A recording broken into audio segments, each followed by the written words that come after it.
welcome to Funded Futures, the podcast. My name is Emily. I'm your host, and today I'm here with Adrian Bunter, who is an active investor, advisor, and has had 30 years of experience with growth businesses. Welcome to the podcast. Great. Thanks to be here, Emily. It's great. I mean, my first question is, for those who are unfamiliar with it, can you explain what angel investment actually is?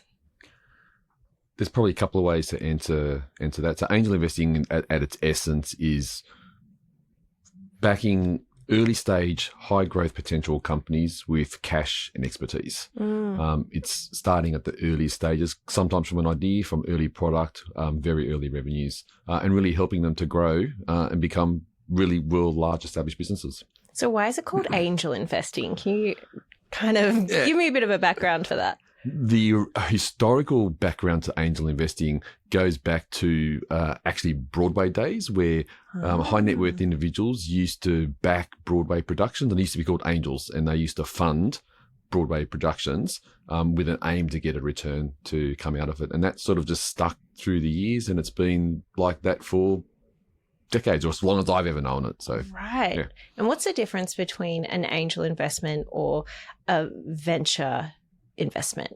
So venture capital. Yeah. So the best way to think about it is most angel investing is it's an individual person who's investing their own personal money. Mm-hmm. So when I make an angel investment, I'm just investing my money.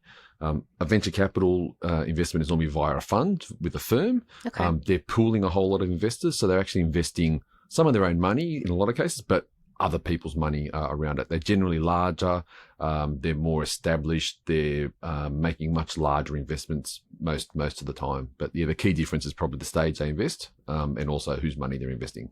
Okay, so obviously there's a lot of growing angel networks. How has that come about, and why is that important for founders, trying to grow their businesses? Angel investing networks have been around for a long time. So you have people who are individual angels who just go and find deals themselves, invest in things themselves, or you have people who come together as a group to work together, because the power of an angel investing group is there's multiple minds and multiple levels of expertise within that group.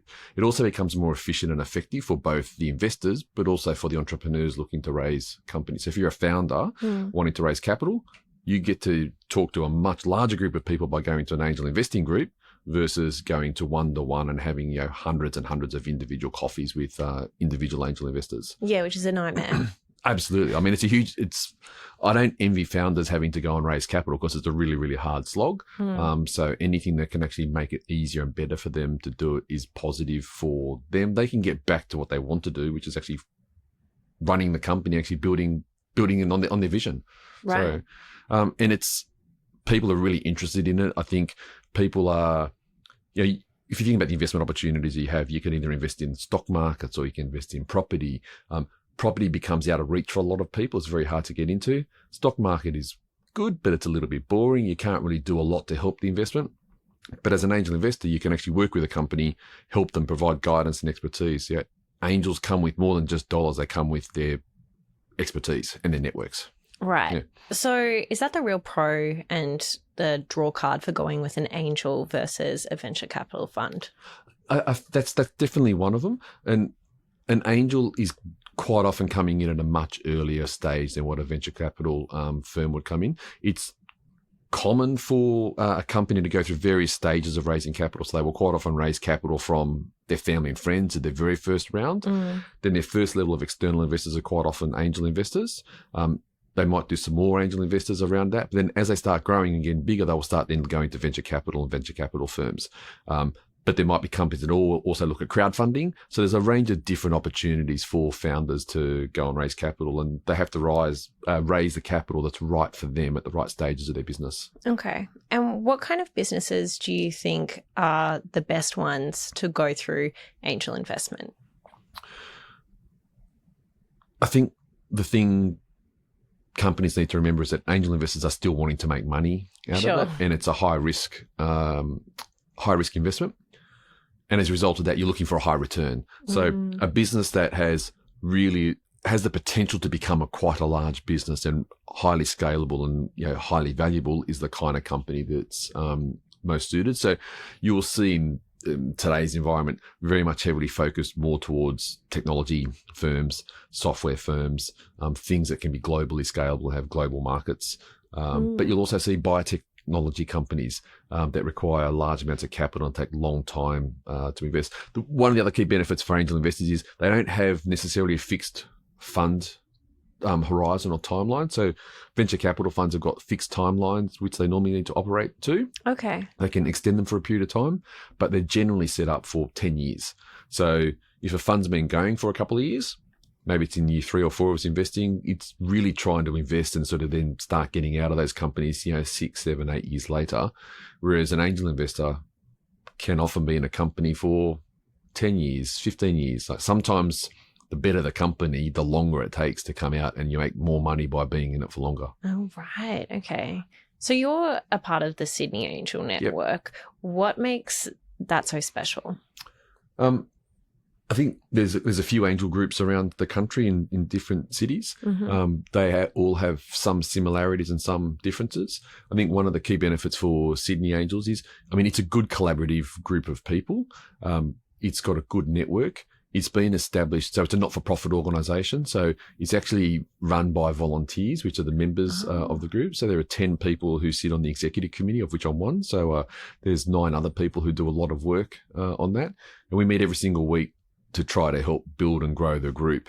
Pretty much 48 weeks a year. We sort of take a little bit of a break over the Christmas period. And that's trying to get companies to come in, help educate members, recruit members, help deal flow, help transactions actually happen within those companies. But the key benefit of an angel group is that I get to leverage the expertise of other people in that group, and we get to work together.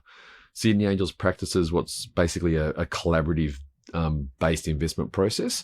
So we work together to do due diligence on companies when they come through. We make our own individual investment decisions. So I choose to invest if I want to invest. Other members choose to invest if they want to invest. Okay. But we work together to do that assessment. I'm not a tech expert, but I've got other people in the group who are tech experts, so they can opine and give their views on, is this something that's good or needs improvement, or how they can actually help. If there's a problem with that, they can help on that technology side of things. Okay. I can't actually add a lot of value in that space. Fair enough. So I know Sydney Angels is about to launch their 3rd sidecar fund in collaboration with Venture Crowd. Yep. What is a sidecar fund? Sidecar funds, probably people are familiar with a motorcycle and a sidecar, and the sidecar goes alongside with the motorcycle, and where the motorcycle goes, the sidecar goes. So the sidecar fund's a little bit like that with the angel group. So it's, as it's creatively named, Sidecar Fund 3. We've had 2 funds prior to that, and they've all operated on the same basis and same arrangement. And what it is, it's a fund that sits alongside the angels. As angels do deals and do investments and do due diligence, as they get to the end of that and get that process, the sidecar fund will co-invest alongside every deal that qualifies. Okay. And what that effectively is so long as a group of members are doing the due diligence, it's gone through the process, it's been done adequately and appropriately, those people have then put their money where their mouth is. The sidecar fund has said, well, we're going to back and basically back it dollar for dollar in those first round investments. So it's really good for the founders, because the founders, if they want to go and raise whatever the amount of money is, they effectively need to get half from the angels, because the other half comes from the sidecar fund. Okay. It's great for the angels because they know that there's more money that comes alongside them. The sidecar fund can also do follow-on investments afterwards. So the companies know that there's a deeper pool of money available for them as they go to next rounds. And it's quite a collaborative and symbiotic relationship between the Sydney Angels and the sidecar fund, and then ultimately the founders. So obviously this is the 3rd one. Yep. Why have you decided to partner with Venture Crowd for this sidecar fund? One of the things we really like about Venture Crowd is they're digitizing the investment process in a lot of cases, and therefore that makes it much easier for people to get on board. The Sidecar Fund 3 is only available to sophisticated and wholesale investors, so it still has that threshold requirement. But most venture capital funds and early stage funds in Australia have a minimum investment amount that's required for an individual investor or any investor to get in. It's normally about $250,000. So it's a really high hurdle to get into it. because Venture Crowd has got their digital process and they've got the systems in place, we've got a much, much lower entry point to it. So it's a minimum of $25,000 to get into the sidecar fund, which opens it up to a much, much bigger group of people, to a group of people who ordinarily don't get access to the venture capital asset space. Mm-hmm. It's also structured like most other funds that you don't have to put all the money in up front. Because it invests over a period of time, you have to contribute the money over a period of time as well. So you only have to pay 20% up front. So if it's a $25,000 investment, you've only got to put $5,000 right up front at the start. Mm-hmm. And about 12 months later, the fund will call on the next 20%. So it'll be about another $5,000. So it takes so it's 5 calls. So effectively it takes about sort of 5 years to fully provide the money to whatever you commit to the fund. Okay. So in the first and second sidecar funds, obviously you supported a lot of businesses. What have been the outcomes of that investment? At the really early stages of investing, it's very high risk. So part of the benefits of the fund is that you get a very diversified portfolio. So you expect the vast majority of those companies to actually fail or not. If they return something, they return a very, very small amount of capital. What you're looking for is a couple, 2, 3 companies who basically contribute the vast majority of the return that comes out of the fund. Now the fund structure for funds 1 and 2 had a different investment manager, so you can't necessarily look at the past performance of those funds and say the third fund's going to be the same around that. So I sort of caveat everything around. Is the investment manager kind of like the fortune teller there with the ball trying to see what's going to perform well? So the fund manager in the case is the person who runs the fund and does the administration. Mm-hmm. So the process behind the funds is the same for the first, second and third funds, in the sense that all the deals come via Sydney Angels. They all go via the Sydney Angels process. They all work on the principle of the matching and co-investment side of things. But the legal fund manager is actually a different manager. So that's why there's a Fund 1 and 2 versus Fund 3. The Fund 3 has an investment committee attached to that, which has got 4 members of it. So it actually has 2 from Venture Crowd and 2 from Sydney Angels. So there's that collaborative approach on that. Because it's a co-investment, sort of an automatic sidecar fund, so long as it meets the criteria and due diligence has been done appropriately and the deal terms are fair, the sidecar fund will invest in those first round investments. Subsequent investments become discretionary for the fund manager. So it will use the information it's got as it's been following the companies. It will look for guidance from the Sydney Angels members who are still invested. If they're going to invest in those second rounds, there's a greater likelihood the fund will also invest in those second rounds on it. So it's sort of following that process. But come back to answer your question, how's the fund's gone? The first fund has done really well in a number of terms. It's returned more than the capital that's come through. I'm an investor in Fund 1, so I was going to talk about my personal experience. So it's more than doubled the money that's been invested in that fund. Great. It's had a couple of really spectacular outcomes in that. So I backed a company called Clarity Pharmaceuticals that listed on the stock exchange. The very first seed investors and got in at what was equivalent to 3.25 cents. I don't know what the stock price is today, but it's sort of $2.50 on the market. The sidecar fund got in marginally later, but still did a spectacular return out of it. It actually exited at the IPO. The other company that did really, really well was a company called Instacluster, which is a technology company based out of Canberra. Naturally, I imagine the E is missing before the R at the end of it. Yeah, I think that's right. It's a startup. Because it's a startup and you have to spell it a little bit differently, don't 100%. you? And the domains probably wasn't available without that. And it did phenomenally well. That investment in Instacluster returned more than the value of the entire fund just from that single investment. So that's what you're looking for in that. Sidecar Fund 2 is at an earlier stage, so it's not at the sort of what we call the harvesting phase, which is where it's selling its investments, although it has had some early exits come through. But in one of the portfolio companies in Sidecar Fund 2 is a company called SiteMate, which has recently done a large round backed by some of the top VCs in Australia. It's looking like it's going to be the standout success of the second sidecar fund. And I think it will do, without being able to predict because things can change. I think it will be the one that pays back more than the entire fund quite comfortably. Okay. So you're really looking for one or two investments that really do the heavy lifting in it, which is why you need a diversified portfolio. Right. So when you're looking for companies that you're going to be investing in for this next fund, how are you vetting them? Are people applying? Are you searching them out directly? How does it work?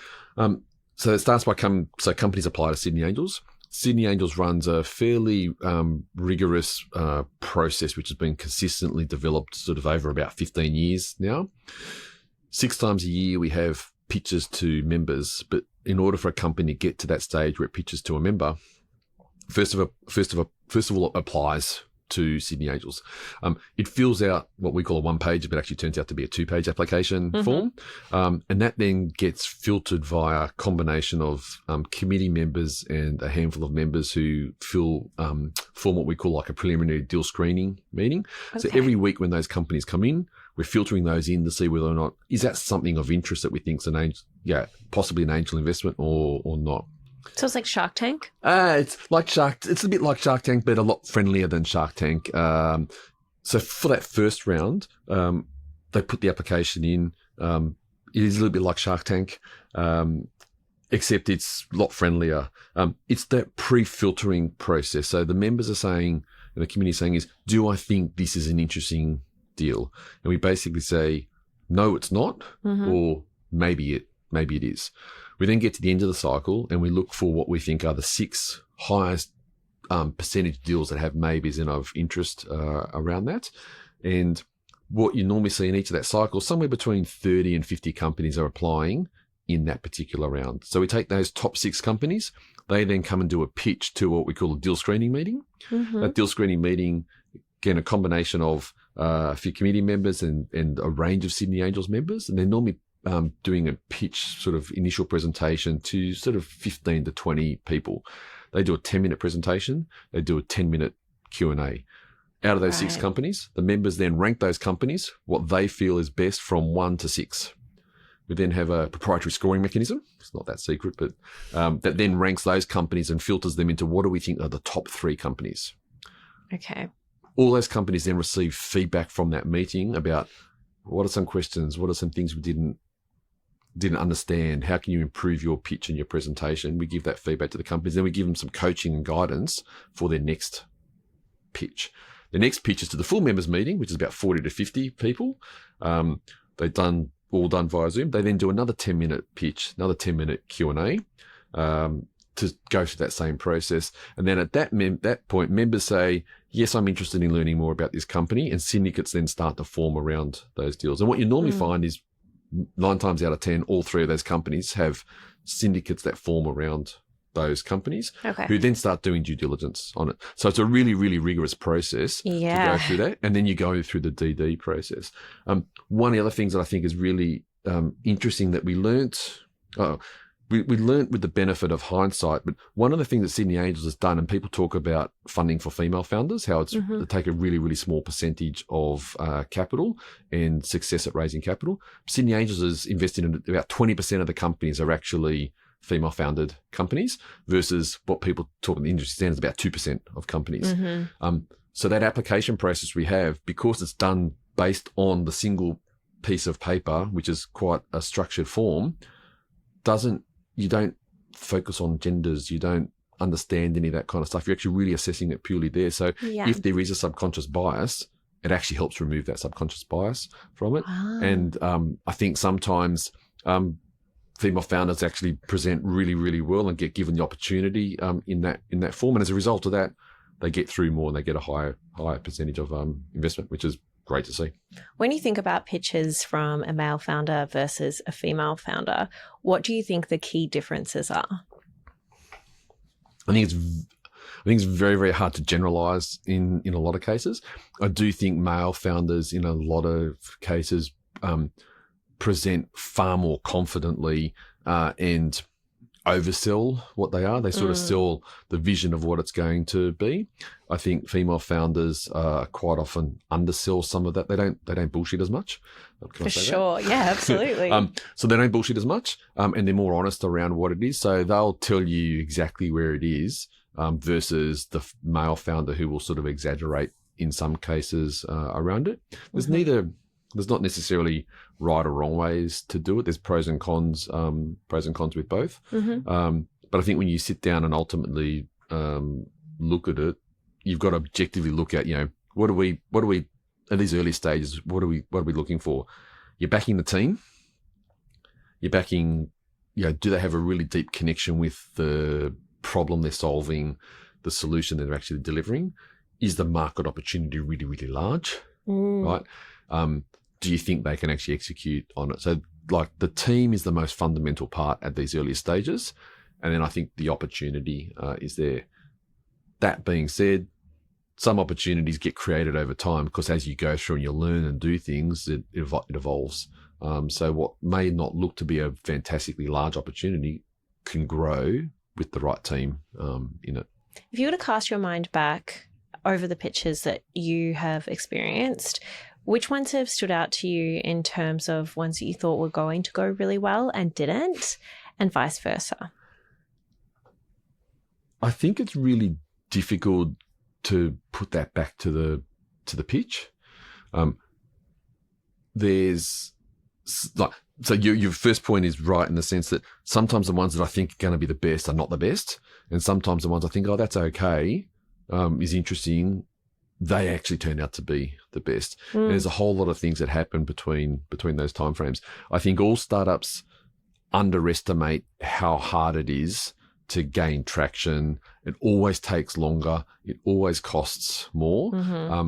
The companies that can remain, in effect, tight and efficient and control their costs have a greater chance, I think, of getting through, because you've got to find that secret and crack that nut to get that thing just to progress and get your momentum going. Like it's always harder. Okay.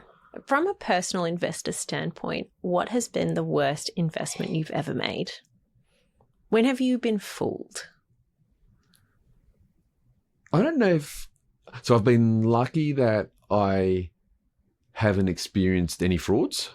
I love that for you. At all, which is good. And actually, funnily enough, I think Sydney Angels has been really good at that. One of the things that Sydney Angels and the group-based process does is that I think it filters out things quite well. So things where there are definitely high risk and have a very, very high propensity to fail, I think they get identified.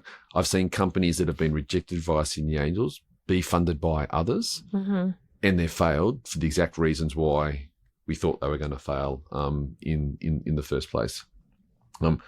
Likewise, I've also seen the scenario where Sydney Angels has rejected a company, it's been funded by someone else, it's also done spectacularly well. Which one was it?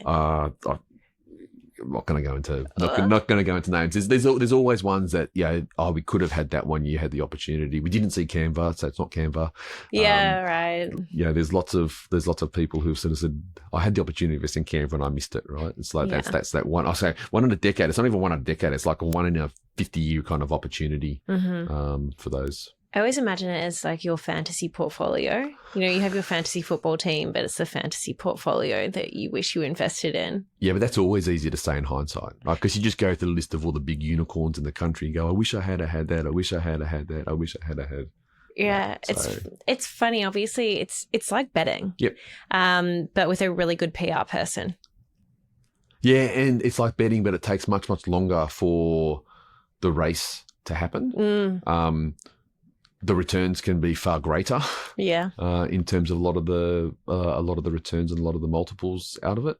I think it's different in betting in the sense that one of the reasons why angel investors do it is not just, again, making the money, but you actually get to contribute. You actually get to help company build. You get to create jobs for people. So I look at the companies that I've backed. Some of these companies have now got hundreds of employees.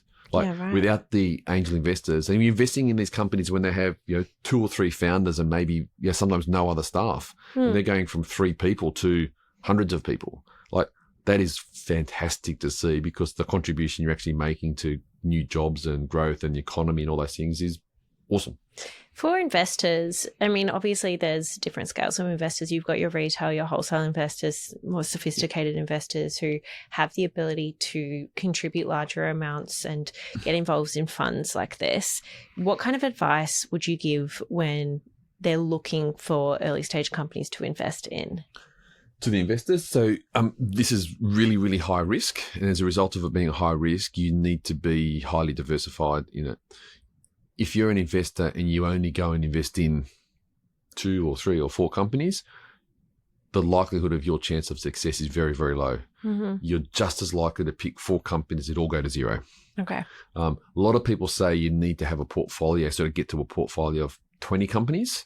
In an ideal scenario, you want sort of 30 to 40 companies. So if you want to do angel investing and you've got the time and capacity to do lots of investments, you can be active and you've got the desire to be hands-on, you can do direct angel investing. If you want to get exposure to it, but you don't have that time and availability or necessarily capacity, you're going to invest in a fund. So the Sidecar Fund 3 is targeting to get 25 to 35 companies in the portfolio. Yeah, right. So you will get that diversification that actually happens as a result of that. So that one single check will get you exposure to all of those.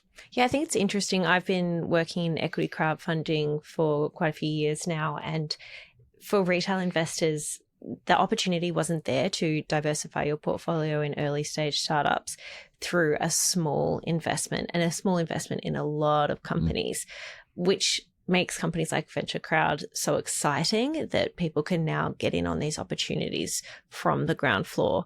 What do you expect is coming for investors that could be exciting in terms of innovation in the next few years? The hot sector that's everyone's talking about at the moment is AI. Mm-hmm. We're seeing more and more companies come up with AI solutions. Some of them are fantastic. Some of them are questionable. People who've got deep expertise in actually looking at it will do really, really well. One of the recent companies that's come through, Sydney Angels, that's sort of between the funds. There might be an opportunity in the future round for the Sidecar Fund 3 to get in, is a company called Mary Technology, which is doing AI in the legal tech space. So it's a very, awesome. Very narrow focus on what they're working on. But oh my goodness, they're brilliant. And they are going so well. And solutions like that are fantastic, deliver a huge amount of value to the users. And the team is actually solving a really, really good problem in there that many people are completely oblivious to. So you're going to see more and more AI-driven solutions. AI will also make it easier for founders to create companies. The ability to code faster, to iterate faster, to come up with creatives, to come up with marketing. I think we're going to go through a phase where the cost to create and launch a company is cheaper. It's going to happen much faster. There's a degree of increased risk because it's easier for people to do it. There's going to be more companies. There's going to be more failures around it. But the smart people and the ones that get through are going to do really, really well. Again, which is the other reason why you need to be diversified. Yeah, right. You don't want to just back one of them. You need to back a number of these companies and get that broad exposure. Which side of the coin are you on for AI companies? Are you excited or are you scared? Can I be both? You can be both. I'm actually super excited by it. I think the potential is huge. The thing that scares me is that a lot of humans don't cope well with change. And I think the change is happening very, very fast. Like some of the stuff it can do is amazing. I did do this quite fun thing this morning where I took a photo of my cat, put it into ChatGPT and said, could you make my cat be like having a bath with a towel on its head, and I want to make a print. Made it in 2 minutes. And I was like, this is very safe. This is very fine. I feel very comfortable with this AI. There's so much of it where you don't know what you're looking at. I know my mom has sent me things on Instagram. She's like, oh my gosh, look at this person patting a polar bear. I said, Mum, that's not real. At what point do we get to where you can't believe anything you see or hear anymore? I mean, who's to say that this conversation is even happening and hasn't been created by an AI agent? I don't know, we're going to have some kind of special secret code or handshake or something to sort of say, look, this can't be replicated by an AI. I don't know. Like, I think that's definitely part of the scary part and the risks around it. You hear families talking about, you have to have a safe word or code words so someone can't fake a voice. Somebody could take our recording from this and fake up a conversation. I've had that done. I've walked into the office before and I could hear my voice speaking, but I never said what it was, and I freaked out. Yeah. But it's a matter of time before that happens. You know, Shaggy was the first to say it wasn't me. We're all going to be saying it now. Correct. Yeah. That it wasn't you. And who's to say that, you know, AI coming into a legal platform, how are we going to know if legal documents are real? Yeah, I think it depends on what it's being used for. There was an article the other day about this in the UK. The first legal firm has been set up to, which is AI powered to do help with debt collection type stuff, to actually substantially lower the cost for people to chase outstanding debts. Okay. So there's going to be really good benefits for it, where it actually lowers the cost for people who couldn't afford to get legal services or any other kind of service. Like financial planning is another area which is really, really interesting. That a huge number of people don't get any financial planning and assistance, but I think a really cut down version that sort of does general advice and is very sophisticated. AI is like, there's going to be some perfect tools, tools for that. So when you're doing your due diligence on companies, do you ever use any AI to help you out? Yeah. So interestingly, I use Gemini quite a bit. Especially around the deep research functionality of Gemini. So when I'm looking at a new industry, I'll quite often get it to spit out a report and look at that. I will get it to look for competitors of a particular company. Gemini is really great because it's powered by Google, so the Google search side of it I find really strong. Yeah. And it can do in 10 minutes what would literally take me hours to do, and it will give me all the sources. So yeah, you can definitely accelerate. And we've seen members spitting out, especially market research and industry type reports. Yeah. Okay. Using AI. It's really good. Something that feels like low hanging fruit and that would be of huge benefit to a lot of founders would be utilizing AI to come up with a valuation for your company, particularly when they're early stage and you can't use a rudimentary kind of mechanism like a revenue multiple, for example, or a projected revenue multiple if you don't have a substantial basis to go off of. What do you think the pros and cons are of utilizing AI to value your company? That's an interesting look.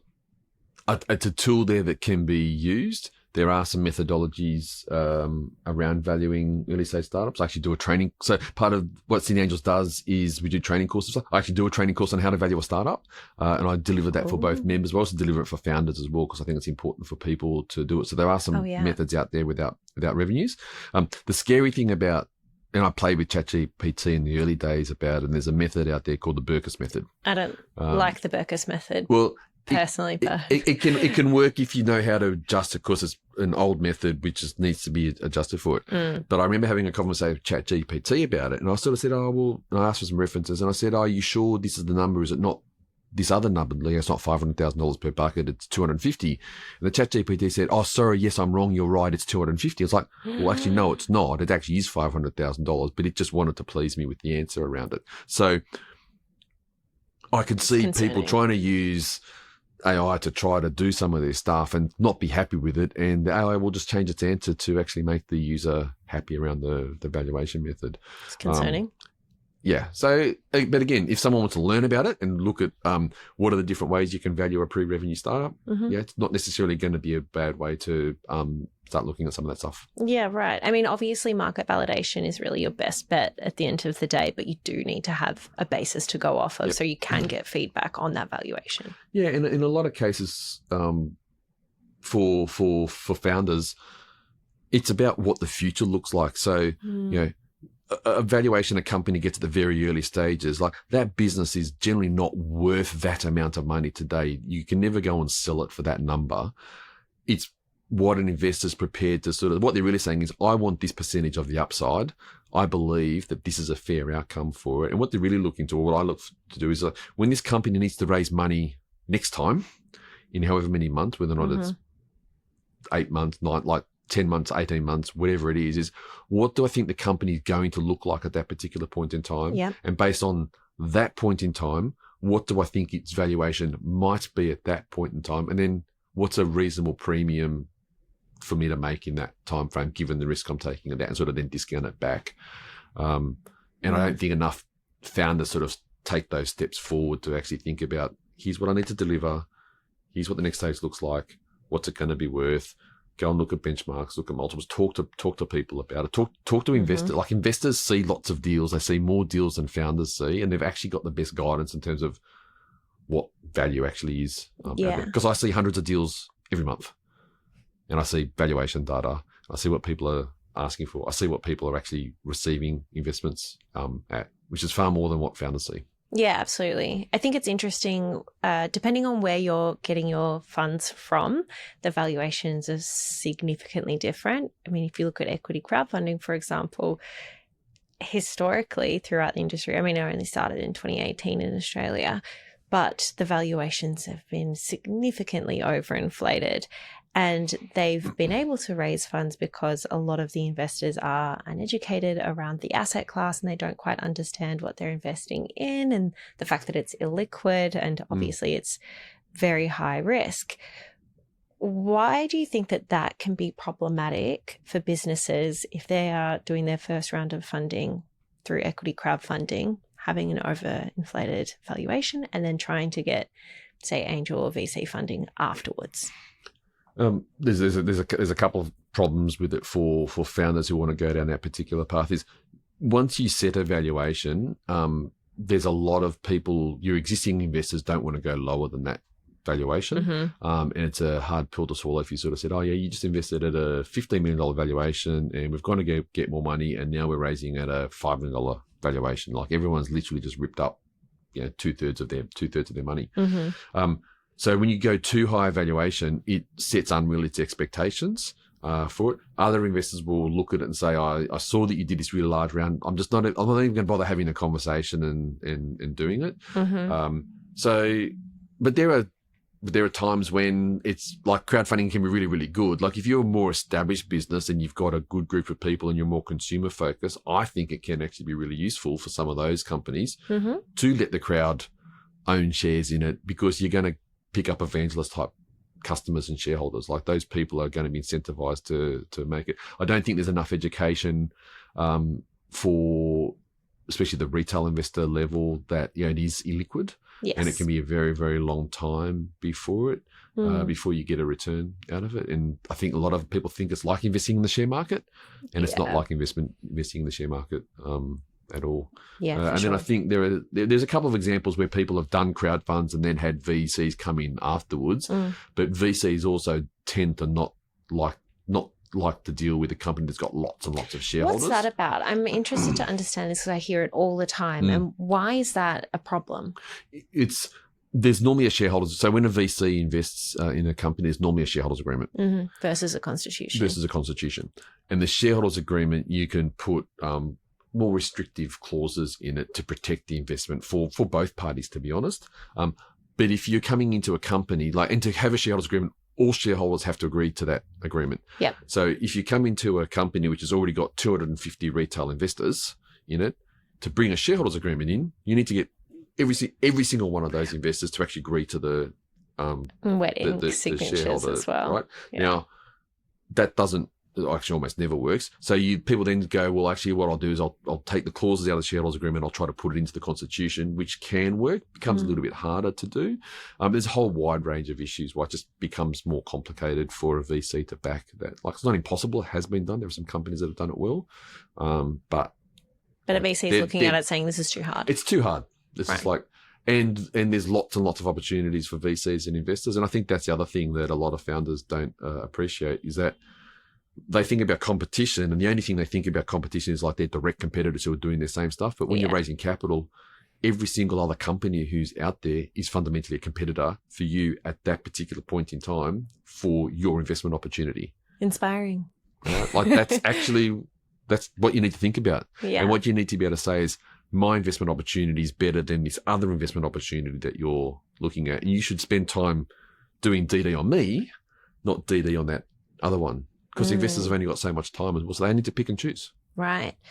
So what mistakes do you see founders make when they do pitch their company? There's lots of mistakes. Like, any particular area, there's a problem. Like, some do it well and they do a different area poorly.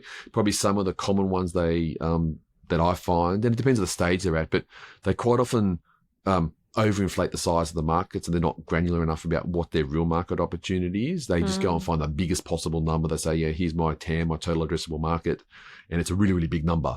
But if you actually look at what their product offering is, it's actually quite a small segment on that. So the market's quite often not enough.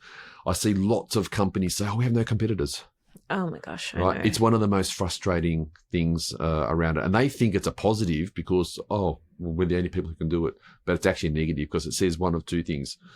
Either you've got a really, really poor understanding of what your market actually is. In fact, that's probably all it says, is that you've got that terrible understanding of the market and you're just clueless. Well, it's like option 3 and you're a liar. Yeah, well, and it's, or you just haven't done enough work to do it. Either you think you've done the work and you think there's nothing and therefore you're wrong, or you just haven't bothered doing the work.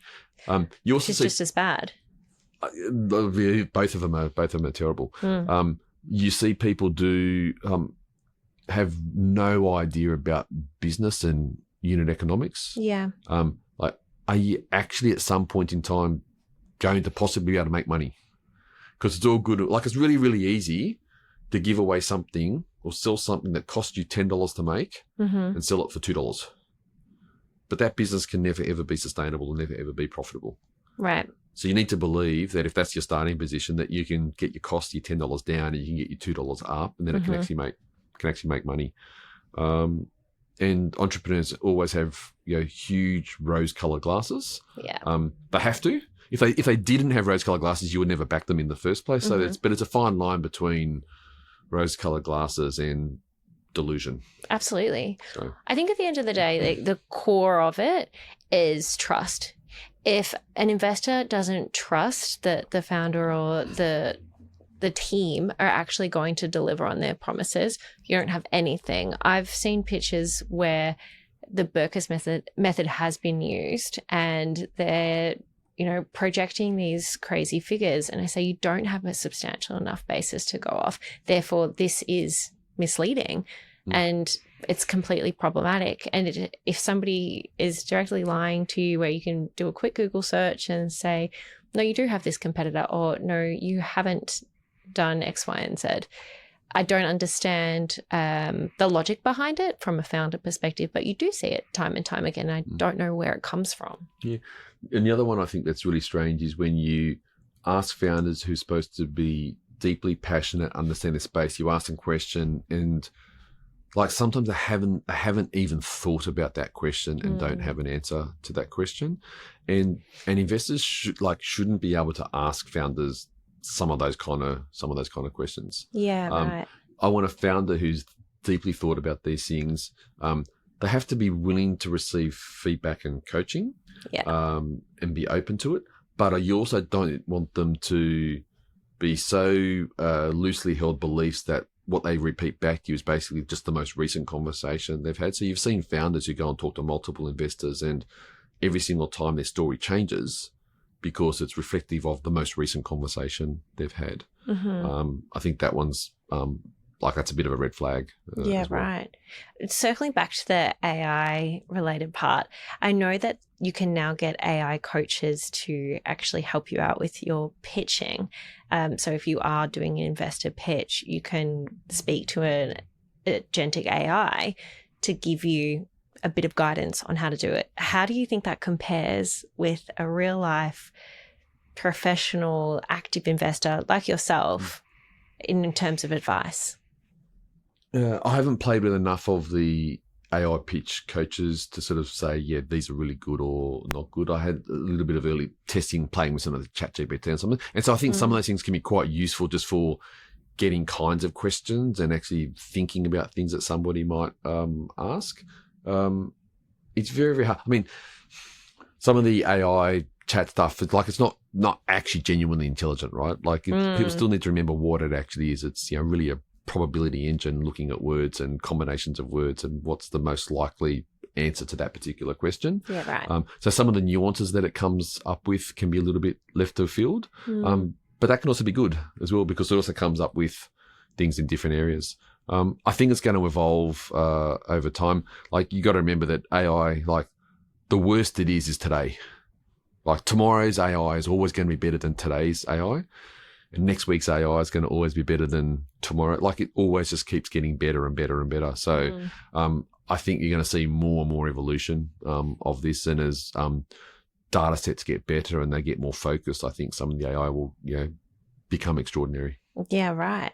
I mean, I just discover new features every day. I'm obsessed with it. I don't think I could go a single day without it. I think what I found the other day is it could integrate into the project management tool that I had. It could create templates, and then that project management tool had AI built into it. So it could translate what you're putting in and give suggestions and, automation tools. And I think it's so fascinating. How are companies that you would be investing in trying to stay ahead of what's next? Like, how do they predict what's next? Because it is moving so fast.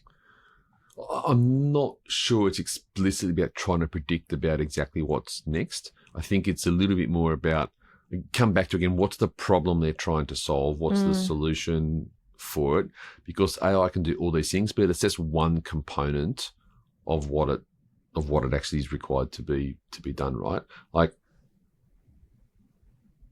I think there's a risk in some respects that like AI sales tools and voice comms and those kind of things become so prolific that cold calling and some of those things just become harder and harder. And actually the real life face-to-face stuff is going to become more important in things as well. Because that'll be the only thing you can believe. That'll be the one thing you can believe. You can go up to someone, well, you probably shouldn't poke people, but you can actually physically see that, you can poke, ouch, yes, I'm real. I think some of those kind of things, like, and just getting out and networking and, I don't know. I don't know what the future holds. That's what's partially so exciting. Yeah. How long do you reckon until you or I are replaced by a robot? I don't know. I think about it all the time. I think a lot longer. I think a lot longer than what people think. What was that movie with Robin Williams in it where he was a robot and then he became a human? I don't remember the name. I know that was supposed to be, I think, in 2010 or something. Yeah, but you remember the cartoon, The Jetsons, and like there's all these, Back to the Future and all those things that were supposed to happen. Yeah. I mean, I think about that. Actually, I've done a bit of work with a founder who has a it's called Skyports, and he has designed a vertiport network for Australia for when the regulations hopefully change and we have air taxis and drone services. Drone services are a thing in China now. Like, it's working relatively well, and they've been able to come up with regulations. The future, I think, for that is so exciting. Can you imagine what it means for regional connectivity and so on and so forth? Like, it's pretty exciting. Yeah, and I think it is. And I think what's interesting about some of those kind of things and where AI comes into a lot of that stuff is like a lot of it's built based on data as well. So there's going to be a whole lot of companies that for a period of time have been building up all these data. Like one of the Sydney Angels portfolio companies, a company called Fly Freely, which does helps drone operators plan their routes and that stuff, because there's a whole lot of regulation that sits out of it. But over the years, they've been building up huge amounts of data on there, which become exceptionally difficult for anyone else to replicate. Because you can't go and all of a sudden go, I'm just going to pick up 5 or 6 years worth of information, because they don't have it. Because this is one of the only companies that actually has this level of granular data and real world experience. So they will be really, really well placed to leverage AI and do those other tools. And I think that's the opportunity for a lot of these companies, thinking about what might be happening in the future for AI. How do you use more data? How do you use machine learning and all those kinds of things? And can I build up a sort of a competitive moat with information or relationships or networks or whatever it happens to be? Okay. So for investors and businesses that do want to start working with an angel investor network, what are the first steps for them so that they can get in touch, get some information on how it actually works? Look, the easiest thing so we have Sydney Angels, what I'm a member of, I'm a big believer of, has members predominantly from Sydney, but it's also got members from all around Australia. You can find out more information on the website, which is sydneyangels.net.au. If you search for Sydney Angels on Google, you'll find us pretty easily. And you can reach out and find out more information, there's some stuff on the website, but we've got a great operations manager who can talk more through it. We let people come and join a members meeting for free to start off with, just to see what the exposure is like and actually join some of the syndicates. They can become a member from anywhere. We do all of our meetings on Zoom, so you can be anywhere. You can be at home in your pajamas and watch a pitch. Just keep your camera off. Love it. Yeah, so it's very, very easy to get involved. If you don't want to spend the time doing it, I'd encourage people to have a look at the Sydney Angel Sidecar Fund. They can get that on the Venture Crowd website. That's going to give you a passive exposure to it. It's an exciting sector to be involved with, and the best way to get involved is just to get out, meet people, attend events, start meeting with founders, and go from there. Awesome. Thanks so much for coming into the studio today. I feel like I could talk to you all day, but it's been brilliant to pick your brain on all of the wealth of knowledge you have. I feel a bit smarter now. Thanks. It's been great. Thanks, Emily. Thanks so much.